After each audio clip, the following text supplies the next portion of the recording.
नमस्कार। Colonel Ajay Shiv Ajay Astromoney group first global astro finance research channel से आपसे मुखातिब होता हूं। आज मंगलवार 25 अगस्त सन 2026। आज के इस एपिसोड में हम चर्चा करेंगे खाद्य तेल यानी ईडेबल ऑयल में चारों तरफ हाहाकार मच रहा है। दोस्तों, आपको याद होगा कि हमने आपको सही समय पर मुनाफा वसूली की अग्रिम अपडेट दिया था। कहा जाता है कि खाद्य तेलों का बाज़ार वो बाज़ार है, ईडेबल ऑयल का बाज़ार।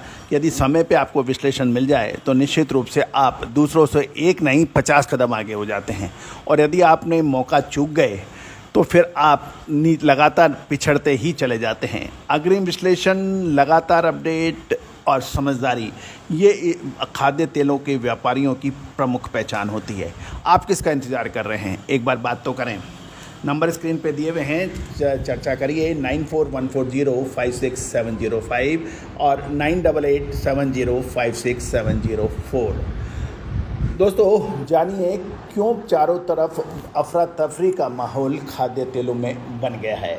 चैनल को सब्सक्राइब और लाइक करना बिल्कुल ना भूलें। शुद्धता ऐसी जो हर घर की पसंद बने। सुधा महेश ठक्कर, हल्दी के विश्वसनीय निर्यातक। आज ही संपर्क करें। नमस्कार दोस्तों, खाद्य तेलों की इस ताज़ा रिपोर्ट में आपका स्वागत है। 25 अगस्त सन 2026 को ग्लोबल ईडेबल ऑयल मार्केट में चारों तरफ बिकवाली दर्ज हो रही है। शिकागो बोर्ड ऑफ ट्रेड यानी सीबॉट में सोया तेल की दामों में फंड लिक्विडेशन, क्रूड ऑयल की सुस्ती और बायोफ्यूल क्रेडिट्स घटने से भारी गिरावट का माहौल बन गया है।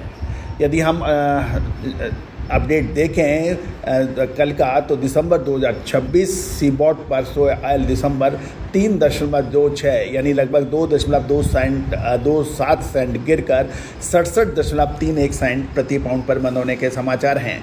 दूसरे वायदे की बात करें तो सितंबर कॉन्ट्रैक्ट में भी लगभग 3.25% घटकर 67.13 सेंट और अक्टूबर कॉन्ट्रैक्ट में भी 3.21% गिरकर 67.26 सेंट पर आ गया है।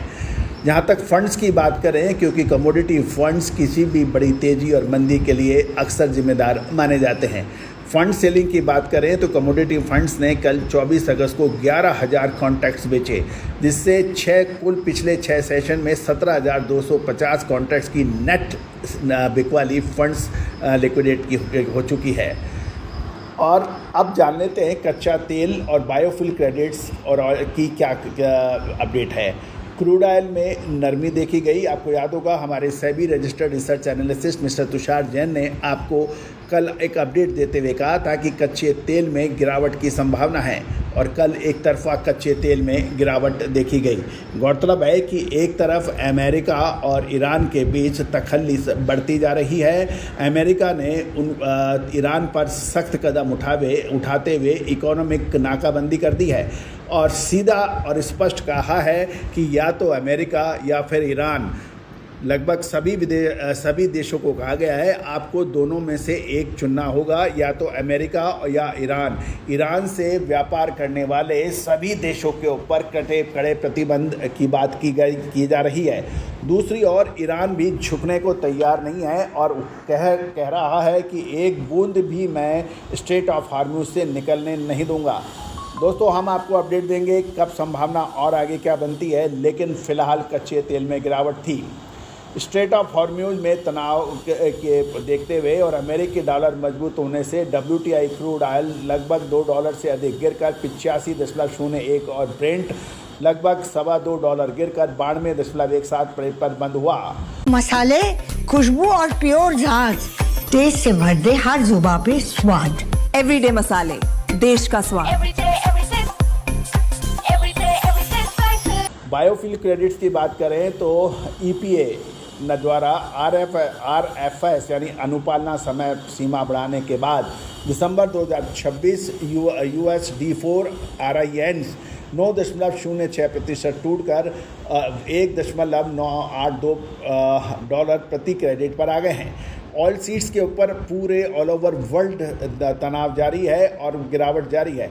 आइस कैनोला नवंबर C 28.50 सेंट और 770.62 टन पर आ गया है। यूरोपियन संघ रेपसीड 16.25 यूरो गिरकर 522 यूरो प्रति टन पे बंद हुआ है। अतः कहने का मकसद ये है कि अब खाद्य तेलों में चौतरफा गिरावट देखी गई है। अब मलेशिया पाम ऑयल और चाइनीज़ बाज़ार की भी बात कर लेते हैं। FCPO पाम ऑयल मलेशिया का नवंबर वायदा RM72 1.43 सेंट गिर कर RM 4,946 रिंगेट प्रति टन पर आ गया है, यानी 5,000 रिंगेट से नीचे। 1 अगस्त से 20 अगस्त के दौरान मलेशियन एक्सपोर्ट 13.22% घटने के भी समाचार हैं। चाइनीज़ फ्यूचर की बात करें तो डलियन कमोडिटी एक्सचेंज पर RBD पाम ऑयल 22 युआन गिरकर 9,711 युआन और सोया ऑयल 41 युआन घटकर 8,825 युआन पर बंद हुआ है। अब महत्वपूर्ण यह है कि ये गिरावट कहाँ जाकर रुकेगी या लगातार रहेगी। इसका अहम सपोर्ट की बात करें तो 66.50 से 66 सेंट प्रति पाउंड पर है और 66 का लेवल टूटता है तो निचला स्तर 65.32 सेंट तक की भी की संभावना है। मुख्य रेजिस्टेंस की बात करें तो 68.77 सेंट और 70.22 सेंट की बात की जा रही है। दोस्तों मैं आपको अपडेट देता हूं कि हमने लगातार आपको अपडेट दिए हैं और ये भी ध्यान रखिएगा कि खाद्य तेल विश्व की सबसे बड़ी ऐसी कमोडिटीज है जिसका अग्रिम विश्लेषण लगभग असंभव होता है, लेकिन इस असंभव को संभव बनाने का काम फाइनेंशियल एस्ट्रोलॉजी और फंडामेंटल एनालिसिस ने किया है। हमारे SEBI registered research analyst mister Tushar Jain के नेतृत्व में ये रिसर्च आयोजित की जाती है। एक और महत्वपूर्ण सूचना दोस्तों, यदि आप अपने कारोबार को फ्री लिस्टिंग करना चाहते हैं, देश दुनिया तक पहुंचाना चाहते हैं, बाज़ारों के अपडेट लगातार चाहते हैं और हमारा साप्ताहिक अखबार चाहते हैं तो आप संपर्क करिए व्हाट्सअप नंबर 8619134463।